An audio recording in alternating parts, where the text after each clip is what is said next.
Hello students. This video will go over how to create a gesture drawing of the human figure. Please refer to this video when completing your favorite sport assignment. A gesture drawing, for the sake of this video, is a loose sketch of a human figure using just lines and shapes. It is useful for showing the specific pose as well as the proportions or muscles of your figure with very few details.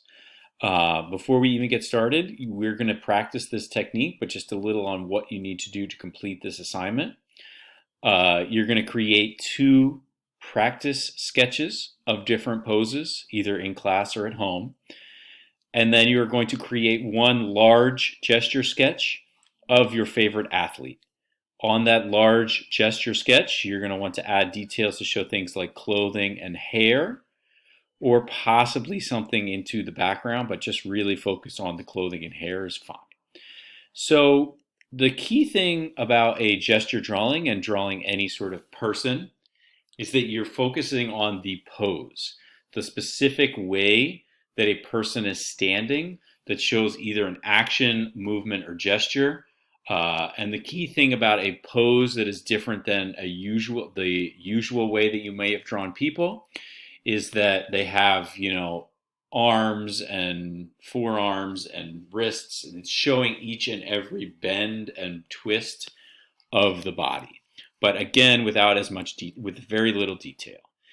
The other thing you're going to want to focus on is the proportions, how thick or thin your person is, how short or tall the person is.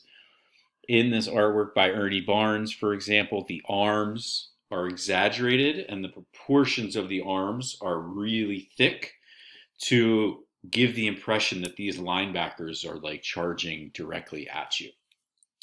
So the key difference between a gesture drawing and a stick figure, again, just to repeat, is that a stick figure is unrealistic. It may show that it is a person, but it does not have any knees, doesn't have any elbows, it really doesn't even have any shoulders or waist. And so it's really impossible to create movement or show an action with this stick figure design. So that is why we're focusing on this gesture sketch. You still want to use sticks, but the way that I like to explain it is you're using those sticks as a skeleton, and then you add ovals to show the muscles and joints of your figure. So attached to your Google Classroom assignment, you are going to find a number of reference pictures of different athletes. I'm going to focus first on Megan Rapinoe and Alex Rodriguez, and then you're going to take this technique. Well, I'll focus only on Megan Rapinoe, and then you'll take this technique to create your two practice sketches and then your one larger sketch of your favorite athlete. You can use the reference pictures that are attached to Google Classroom, or you can use your own drawing. That's totally fine. So with that, let's look at this drawing by Megan Rapinoe and get into how I would approach the sketch. So the first thing I always want to look at when I'm approaching drawing a figure is where the shoulders are. I'm going to focus first on where the shoulders are positioned. Sorry. Let me make that line a little thicker. Where the shoulders are positioned and where the hips are positioned. And in this example, her shoulders are square, but her hips are slightly angled. So let me erase those lines. When I'm making my drawing, I'm going to create a straight line for the shoulders and then a slightly tilted line, pardon my voice, slightly tilted line for her hips. And now this, I'm going to I can measure. It's about as big as my thumb, so about 2 inches tall. And the shoulder line is slightly bigger than the hip line. And then I'm going to already just kind of work on creating I can just connect the dots to make a trapezoid, or in the sake of, this athlete, because she's kind of bending, I'm going to kind of have it go in a little bit and then out for the torso. And now when I do the legs, I'm going to start to focus on the legs and arms. And I'm going to do them in 3 parts each. The top half of the leg, the bottom half of the leg, whoop, too far. The bottom half of the leg, and then a foot, and then do the same thing here. And I'm focusing on what is the angle, and then the bend, and then the bend.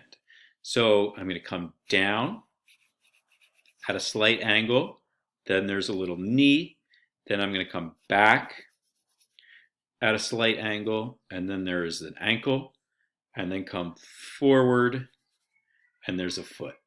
If the torso is about as big as your thumb, then each individual part of the leg is about half of your thumb, or just the top part of your thumb. That's a good way to get an easy measurement.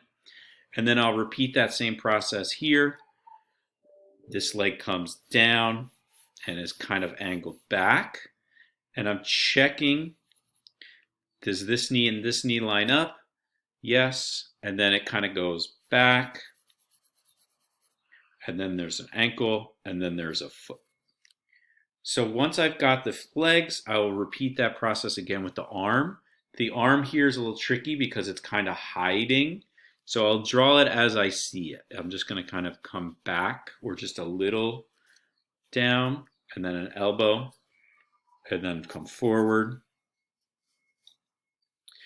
And what I'm going to do when I'm checking the arm is, does the hand come in front of the leg? Does it come in front of the foot? Because in the photo, this is slightly in front of this. So that's kind of what I'm checking when I do that. So I'll just repeat again. For this shoulder, it comes back. Then there's an elbow. Then it comes back again. And then there's a fist. And each one of those, again, is about as big as my thumb. And then last but not least, you can't have a soccer kick without a ball. And then for the head, the key thing with the head is don't make it too big or too small. So, I like to start with a head that's way too small. And then what I'll do is I'll just kind of gradually make the head bigger and bigger and bigger and bigger and bigger and bigger and bigger until it's just right. And I feel like it needs a tiny bit more. To make it look like she's looking down, all I need to do is just kind of put a little nose and maybe just 2 lines for eyes. That's all I need to do to focus on the head. I don't need to let's do a little hair. Why not? But then the next part of this, once you've got your skeleton, is to start to show the proportions or the muscles of your player. Or at this point, you can also start to add the clothing. So I will start by just kind of doing ovals for the legs and ovals for the calves. In terms of arms and legs, and then maybe a little round oval for the foot. What typically happens is the top half of the leg is a little thicker than the bottom half of the leg, and it's even a little tapered here. And I might kind of just go right ahead and put a pair of shorts on her, and maybe even put that there. And I might, while I'm at it, just put some socks, some calf socks, and shoes.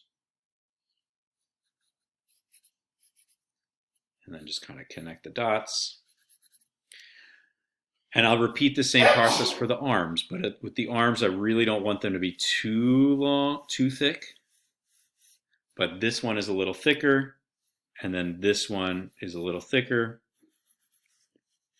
And then just to put a little sleeve for her, and maybe a little V to show that this is a jersey.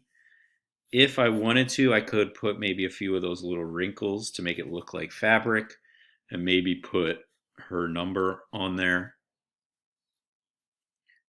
and put maybe like a little Nike swoosh.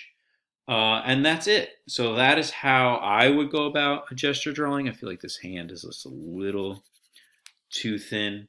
To make it look like she's on the field, I can also just put a little simple line there. Put maybe this little design on the ball. It's like little triangles. So again, for this project, as you finish up, the key is that you make 2 small sketches, and then you make one that is a full-size piece of paper. So you want 2 like little half-page ones, and then 1 full-size. The way that I like to do this on a full-size piece of paper is make sure that the top half of the body is here. It doesn't have to be full-size. It's just that if you do full-size, you'll have more room to put clothing and details. But other than that, if you have any questions, please email me or bring them to live instruction next week. Otherwise, I hope everybody's safe and well, and have a great day.